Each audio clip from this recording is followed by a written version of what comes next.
Childhood trauma series part 3. നീ അവളെ കണ്ടുപിടിക്ക്, നീ അവനെ കണ്ടുപിടിക്ക്. നിനക്കൊക്കെ ഉള്ളതൊക്കെ തന്നെയല്ലേ ഉള്ളൂ അവർക്കും. നിന്നെ പഠിപ്പിച്ച പോലെ തന്നെയല്ലേ അവനെയും പഠിപ്പിച്ചേ, അവളെയും പഠിപ്പിച്ചേ. പിന്നെ നിനക്കെന്താ മാർക്ക് കുറവ്? ഈ ചോദ്യങ്ങൾ കേൾക്കാത്തതായിട്ടുള്ള ആളുകൾ വളരെ കുറവായിരിക്കും. കമ്പാരിസൺ വളരെ നോർമലായിട്ട് ആളുകൾ, കുട്ടികൾ കേട്ടിട്ടുള്ള കാര്യമാണിത്. നീ എന്താ ഇങ്ങനെ, നിന്നെ കൊണ്ട് എന്താ പറ്റാത്ത, അവനുണ്ടല്ലോ, അല്ലെ അവൾക്കുണ്ടല്ലോ, അവൾക്ക് പറ്റുമല്ലോ, അവൾക്ക് പറ്റുമെങ്കിൽ പിന്നെ നിനക്കെന്താ? ഇത് കേട്ട് കേട്ട് കേട്ട് കേട്ട് തഴമ്പിച്ച ഒരു ബാല്യമായിരിക്കും ഒട്ടുമിക്ക എല്ലാവരുടെയും തന്നെ. ഇതിൽ കുറച്ച് പ്രശ്നങ്ങളുണ്ട് കേട്ടോ. കുറേ പേരൊന്നും മൈൻഡ് ചെയ്യില്ല. ഞാനൊക്കെ ആ കാറ്റഗറിപ്പെട്ടതാണ്. ഇനി മൈൻഡ് ചെയ്യാൻ പോകാറില്ല. അടുക്കാന്ന് പറഞ്ഞോട്ടെ, 2 ദിവസം അതിൻ്റെ ഒരു ചൂട് കാണും, അത് കഴിയുമ്പോഴത്തേക്ക് അങ്ങ് പൊക്കോളും. പിന്നെ അടുത്ത പരീക്ഷ വരുന്നവർ നോക്കിയാൽ മതിയല്ലോ, ആർക്കാ കൂടുതൽ മാർക്ക് എന്നറിയാനുള്ള കാര്യം. പക്ഷേ ഇതിൽ വേറൊരു സംഭവമുണ്ട്. ഒന്നാമത്തെ കാര്യം, ഞാനൊന്നും അല്ല എന്നുള്ളൊരു തോന്നൽ കുട്ടികളുണ്ടാവുകയാണ്. അപ്പം ഞാൻ ഗുഡ് ഫോർ നത്തിങ് ആണ്, ഞാൻ ഒന്നിനും കൊള്ളാത്ത ഒരാളാണ്, എന്നെ കഴിഞ്ഞ് ഒരുപാട് ഒരുപാട് ഒരുപാട് ബെറ്റർ ആയിട്ടുള്ള ഒരാളാണ് മറ്റേ ആൾ, അല്ലെങ്കിൽ മറ്റുള്ളവരെല്ലാം ഞാൻ ഒന്നിനും കൊള്ളാത്ത ഒരു യൂസ്ലെസ് ഫെലോ ആണ് എന്നുള്ളൊരു തോന്നൽ കുട്ടികളുടെ മനസ്സിൽ ചെറുപ്പത്തിലേ ഉണ്ടാകുകയാണ്. ഞാൻ നേരത്തെ പറഞ്ഞൊരു കാര്യമായിരുന്നു, നമ്മൾ കുട്ടികളുടെ മനസ്സിൽ എന്തെങ്കിലും തോന്നിക്കഴിഞ്ഞ് കഴിഞ്ഞാൽ, ഒരു ഫീലിംഗ് ഉണ്ടായി കഴിഞ്ഞ് കഴിഞ്ഞാൽ അത് പിന്നെ ജീവിതത്തിൽ ഒരിക്കലും പോവില്ല, ഒരിക്കലും വിട്ടുമാറില്ല. അപ്പോൾ ഈ ഒരു തോന്നലുണ്ടാകുകയാണ്, ഞാനൊരു ഗുഡ് ഫോർ നത്തിങ് ആണ്. കണ്ടോ, എന്നെ വെച്ച് കമ്പയർ ചെയ്ത് കഴിഞ്ഞ് കഴിഞ്ഞാൽ അവരൊക്കെ എന്നെ കഴിഞ്ഞ് ബെസ്റ്റാണ് എന്നുള്ളൊരു കാര്യം. ദെൻ ഇതിന് ഫോളോ ചെയ്ത് വരുന്നൊരു കാര്യമാണ്, പിന്നെ എന്ത് സംഭവിക്കും? ഞാൻ ബെറ്റർ ആവാൻ വേണ്ടിയിട്ട് കുട്ടി ശ്രമിക്കാൻ തുടങ്ങും. എൻ്റെ പേരൻസ് എന്നെ പറ്റി നല്ലതാണ് പറയണം, ഞാൻ ബെസ്റ്റാണെന്ന് പറയാൻ വേണ്ടിയിട്ട് ട്രൈ ചെയ്യും. കഷ്ടപ്പെട്ട് ഉറക്കളച്ചിരുന്ന് പഠിച്ച് ക്ലാസ്സിൽ ഫസ്റ്റ് മേടിച്ച് കഴിഞ്ഞ് ചെന്ന് കഴിയുമ്പോഴത്തേക്കും ഒരു പരീക്ഷയ്ക്കല്ലേ, അടുത്തേന് നോക്കട്ടെ എങ്ങനെയുണ്ടെന്ന്. ഇതായിരിക്കും പ്രതികരണം. അല്ലെങ്കിൽ ചോദിക്കും, ഫുൾ മാർക്കിന് ഇനിയും ഉണ്ടല്ലോ 2 മാർക്കും കൂടെ, 98 കിട്ടുകയുള്ളൂ, 100 പിന്നെ എന്തിനാ എന്ന് പറഞ്ഞോണ്ടിരുന്ന് പഠിക്കാതിരിക്കുമൊന്നും വേണ്ട, പോയിരുന്ന് പഠിച്ചു. എന്തിനാ കുട്ടി അത്രയും കാര്യമായിട്ടിരുന്ന് പഠിച്ച് ഫസ്റ്റ് പൊസിഷനിൽ എത്തിയത്? ആ കുട്ടിക്ക് അപ്രീസിയേഷൻ വേണമായിരുന്നു. കൊള്ളാം മോനെ, നീ നന്നായിട്ട് ചെയ്തു, കൊള്ളാം മോളെ, നീ നന്നായിട്ട് ചെയ്തു എന്നുള്ള ഒരു അപ്രീസിയേഷൻ വേണമായിരുന്നു. പക്ഷെ കിട്ടിയത് എന്താ? വലിയ കാര്യമായിപ്പോയി, വലിയ മല മറിച്ചിട്ട് വന്നേക്കുവാണല്ലോ.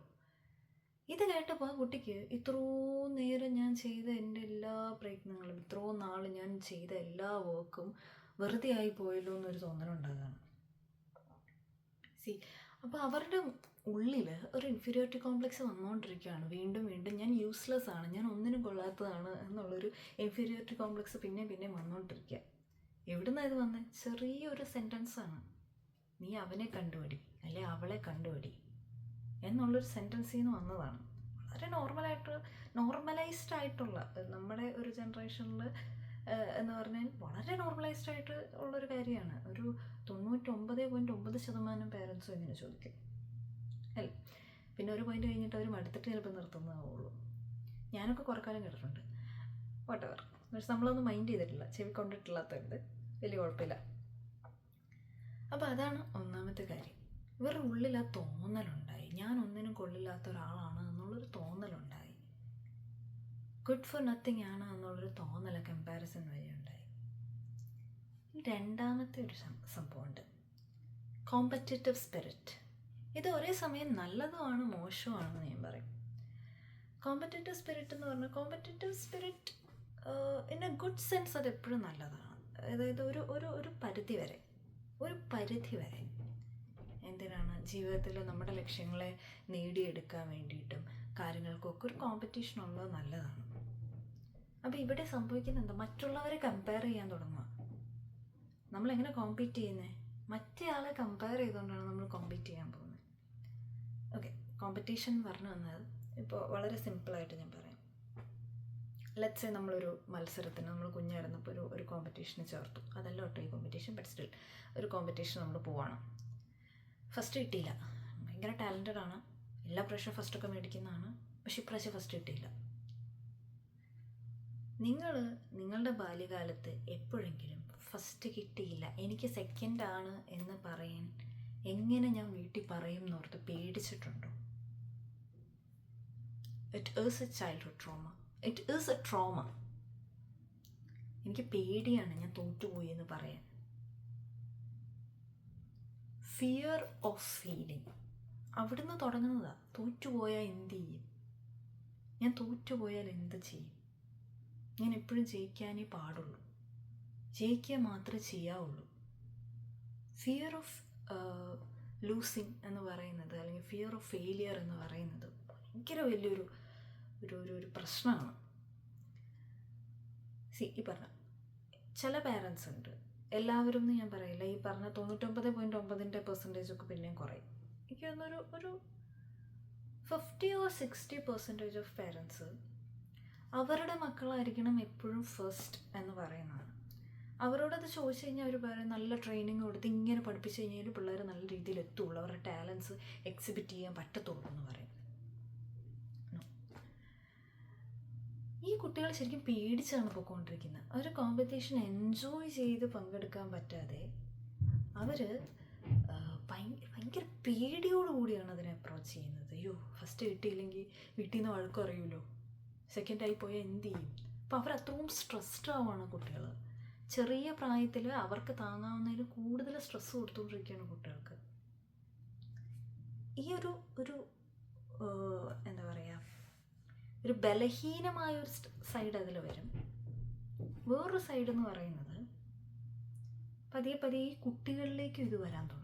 എനിക്ക് ഫസ്റ്റ് വേണം, എനിക്ക് ഫസ്റ്റ് വേണം, എനിക്ക് ഫസ്റ്റ് കിട്ടിയേ പറ്റൂ, എങ്ങനെയും മറ്റേ ആൾ തോൽപ്പിക്കണം, വാശിയായി, കോമ്പറ്റീഷൻ കൂടി. ലെറ്റ്സ് സേ നിങ്ങൾ സ്കൂളിലൊരു കോമ്പറ്റീഷന് പങ്കെടുക്കുകയാണ്. അപ്പോൾ നിങ്ങളുടെ ഒരു വൺ ഓഫ് യുവർ ബെസ്റ്റ് ഫ്രണ്ട്സും കൂടെയാണ് കോമ്പീറ്റ് ചെയ്യുന്നതെന്നുണ്ടെങ്കിൽ അവിടെ കോമ്പറ്റീഷൻ സ്പിരിറ്റ് വന്നു, ഫ്രണ്ട്ഷിപ്പ് പോയി, നിങ്ങൾ തമ്മിലുള്ള ബന്ധം തീർന്നു. അവിടെ കോമ്പറ്റീഷൻ വന്നു. എനിക്ക് അവനെ കഴിഞ്ഞ് എന്ത് ചെയ്തിട്ടാണല്ലോ എനിക്ക് ജയിക്കണം, സെൽഫിഷായി. ഒരിക്കലും കോമ്പറ്റീഷൻ എന്ന് പറയുന്നത് എല്ലാവരെയും കൂടെ ചേർത്ത് പിടിച്ച് കൊണ്ടുപോകുന്ന ഒന്നാണെന്നൊന്നും ഞാൻ പറയില്ല. പക്ഷേ നമ്മുടെ ഉള്ളിലുള്ള ക്വാളിറ്റീസ്, അല്ലെങ്കിൽ നമ്മൾ മറ്റുള്ളവരെ എങ്ങനെ കരുതണം എന്നുള്ളൊരു സാധനം അങ്ങ് നഷ്ടപ്പെടുക. പിന്നെ പിന്നെ അത് നമ്മുടെ എതിരാളിയാണ്. ഇൻ കേസ് ഈ അപ്പുറം നിൽക്കുന്ന വ്യക്തിയാണ് ഫസ്റ്റ് കിട്ടുന്നതെന്നുണ്ടെങ്കിൽ, വർഷങ്ങളായിട്ടുള്ള നമ്മുടെ റെക്കോർഡുകളെയൊക്കെ പൊട്ടിച്ച് ഈ അപ്പുറം നിൽക്കുന്ന ആൾക്ക് ഫസ്റ്റ് കിട്ടി, നിസ്സാര പോയിന്റുകൾക്ക് നമ്മൾ സെക്കൻഡായി. ഞാനൊക്കെ എന്ത് പറയുന്നത്, അത് എൻ്റെ കുഴപ്പമൊന്നും അല്ല, അതങ്ങനെ സംഭവിച്ചു എന്നേ ഞാൻ പറയുള്ളൂ. പക്ഷേ ഇങ്ങനെ അല്ലാത്ത കുറച്ച് ആൾക്കാരുണ്ട്, ഇവർ ഭയങ്കരമായിട്ട് ഇത് പേഴ്സണലായിട്ട് എടുക്കും. ഒരു പേഴ്സണൽ ഗ്രഡ്ജൊക്കെ അവർക്ക് വരാൻ തുടങ്ങും. അങ്ങനെയുള്ള ആൾക്കാരെ ഞാൻ കണ്ടിട്ടുണ്ട്. അത് പിന്നെ ഇത് അഭിമാനത്തിനേറ്റ ക്ഷതമൊക്കെ ആയിട്ട് തോന്നി, ആ വ്യക്തിയോട് വൈരാഗ്യമൊക്കെ തോന്നാൻ തുടങ്ങും. അപ്പോൾ ഇതൊരു നല്ല ക്വാളിറ്റിയാണ്.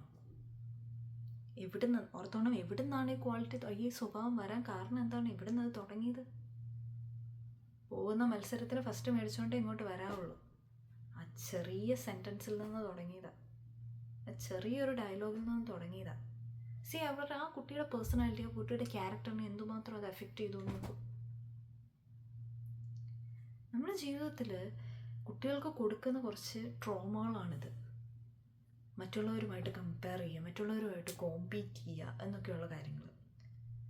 അപ്പോൾ ഇവർക്ക് ഒരു ലെറ്റ്സ് സേ ചൈൽഡ്ഹുഡ് കഴിഞ്ഞു, അവരുടെ ബാല്യകാലമൊക്കെ കഴിഞ്ഞു, ഒരു കൗമാരത്തിലെത്തിയപ്പോഴത്തേക്ക് ഇത് കുറച്ചുകൂടെ അക്രമ സ്വഭാവമൊക്കെ ആയിട്ട് മാറാനുള്ള സാധ്യത വളരെ കൂടുതലാണ്.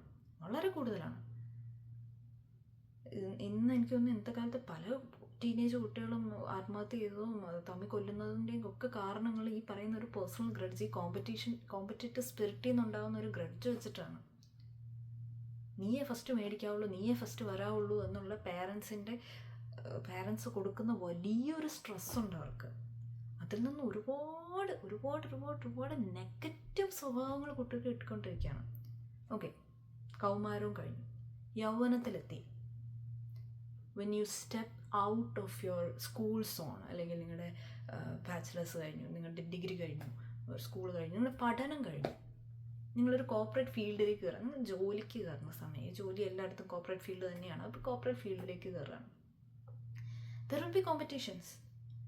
നിങ്ങൾ അന്നേരമായിരിക്കും മനസ്സിലാവുന്നത് നമ്മളൊരു പൊട്ടക്കിണറ്റിലെ തവളയായിരുന്നു. നമ്മൾ ഓരോ ഘട്ടം കഴിയും തോറും നമ്മൾ കാണുന്ന ലോകം വലുതായിക്കൊണ്ടിരിക്കുക, അതിൽ ആൾക്കാർ കൂടിക്കൊണ്ടിരിക്കുക. അപ്പോൾ ചിലപ്പോൾ 1ാം ക്ലാസ്സിൽ പഠിച്ച സ്കൂളിൽ നിങ്ങളായിരിക്കും ഏറ്റവും ബെസ്റ്റ്, പക്ഷേ 10ാം ക്ലാസ്സിൽ പഠിച്ച സ്കൂളിൽ നിങ്ങളെ കഴിഞ്ഞ് ബെസ്റ്റ് ആയിട്ടുള്ള ആൾക്കാരുണ്ടായിരുന്നു. പ്ലസ് 2 പഠിച്ച സ്കൂളിൽ നിങ്ങളെ കഴിഞ്ഞ് ബെസ്റ്റ് ആയിട്ടുള്ള കുറച്ചുകൂടെ ആൾക്കാരുണ്ടായിരുന്നു. ഡിഗ്രിക്ക് പഠിച്ചപ്പോൾ അതിലും കൂടുതൽ ആൾക്കാരുണ്ടായിരുന്നു. But when you coming for a corporate job അല്ലെങ്കിൽ ഒരു ജോബ് ഫീൽഡിലേക്ക് വരുമ്പോഴത്തേക്കും മാറി, സ്കെയില് മാറി. അവിടെ നിങ്ങൾ പാട്ട് പാടുമോ ഡാൻസ് കളിക്കുമോ, നിങ്ങൾ ക്ലാസ്സിൽ ഫസ്റ്റ് ആയിരുന്നു, ഇതൊന്നും അല്ല അവിടുത്തെ കാര്യം. How efficient your work is. നിങ്ങളുടെ ടാലൻറ്റ് എങ്ങനെയാണ്, വർക്കിൽ നിങ്ങളുടെ ടാലൻറ്റ് എങ്ങനെയാണ്, വർക്കിൽ നിങ്ങളുടെ എഫിഷ്യൻസി എങ്ങനെയാണ്. അവിടെ ഗ്രഡ്ജ് വന്നു കഴിഞ്ഞ് കഴിഞ്ഞാൽ വലിയ പ്രശ്നമാണ്. ടീംമേറ്റ്സിനോട് ദേഷ്യ. എന്തിനാണ്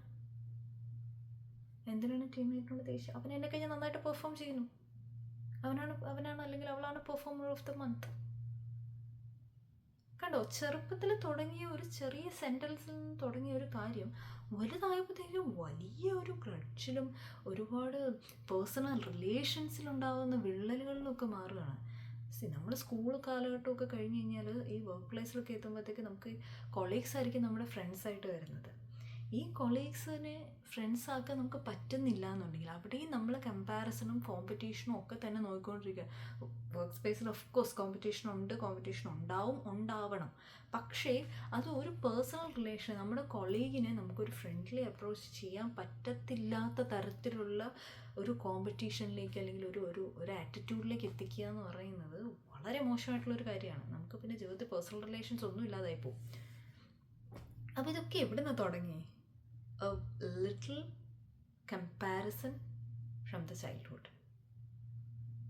ചെറിയൊരു കമ്പാരിസൺ, പേരൻസ് കുട്ടികൾ നന്നാവാൻ വേണ്ടിയിട്ട് ചെയ്ത ചെറിയൊരു കമ്പാരിസൺ, കുട്ടികൾ അവരുടെ ജീവിതത്തിൽ നന്നായി വരാൻ വേണ്ടിയിട്ട് ചെയ്ത ചെറിയൊരു കമ്പാരിസൺ, അവിടുന്ന് തുടങ്ങിയ ആ ചൈൽഡ്ഹുഡിൽ നിന്ന് അവർക്ക് കിട്ടിയ ആ ട്രോമ ഓർ അതിൻ്റെ ബാക്കി പത്രം ഇവരുടെ ജീവിതകാലം മൊത്തം ഇനി ഫോളോ ചെയ്യുക. ഓക്കെ, ഇനി അവരൊരു കല്യാണം കഴിച്ചു എന്നിരിക്കട്ടെ, എൻ്റെ പാർട്ട്ണറിന് എന്നെ കഴിഞ്ഞ് കൂടുതൽ സാലറി ഉണ്ടാകാൻ പാടില്ല, എൻ്റെ പാർട്ട്ണർ എന്നെ കഴിഞ്ഞ് വലിയ പൊസിഷനിലായിരിക്കാൻ പാടില്ല, ഒരേ ഫോമിൽ വർക്ക് ചെയ്യുന്നവരാണെന്നുണ്ടെങ്കിൽ എൻ്റെ പാർട്ട്ണർ എൻ്റെ താഴെ ആയിരിക്കാവുള്ളൂ, എന്നെ കഴിഞ്ഞ് സാലറി കുറവേ ആയിരിക്കാവുള്ളൂ, എന്നെ കഴിഞ്ഞ് മുന്നേ പേ റൈസ് കിട്ടാൻ പാടില്ല. പേഴ്സണൽ ലൈഫാണ്. അത് പിന്നെ വീട്ടിലേക്കും വന്നു, അവരുടെ ദാമ്പത്യ ജീവിതത്തിലേക്കും അത് എത്തി. വലിയ കുടുംബ വഴക്കുകളിലേക്കും ഡിവോഴ്സിൽ വരെ എത്താൻ പറ്റുന്ന ഒരു കാര്യമാണ് കമ്പാരിസൺ. Very simple thing. ഭയങ്കര ചെറുതെന്ന് നമ്മൾ വിചാരിക്കുന്ന ഒരു കാര്യം വലിയ പ്രശ്നങ്ങളിലേക്ക് കൊണ്ടുവരികയാണ്.